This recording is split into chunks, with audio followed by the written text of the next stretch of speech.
Hi, in this short playlist we take a look at how we set up a Python development environment under Linux Mint with the Atom text editor. These three open source products provide us with all we need to develop our own applications. In my opinion, Linux Mint is the perfect choice for newcomers to the Linux world. The graphical interface is similar to that of Windows or US X, so that you can start working right away without any problems. At the same time, with the Linux terminal, there's also the possibility to slowly dare to use the command line and to gain experience there. With Linux Mint, we don't have to install Python separately because it is already available with a standard installation and can be used directly.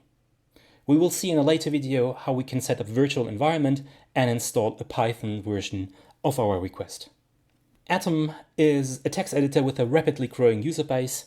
New packages are constantly developed and they can be installed using an integrated, very convenient package manager. The interface is very well organized and can be adapted to our needs. There are a number of tutorials for installing Linux Mint also as part of a virtual machine. Therefore, in the following, we assume that Linux Mint is installed in your computer. In the next video, we'll briefly make sure that Python is working before we install Atom.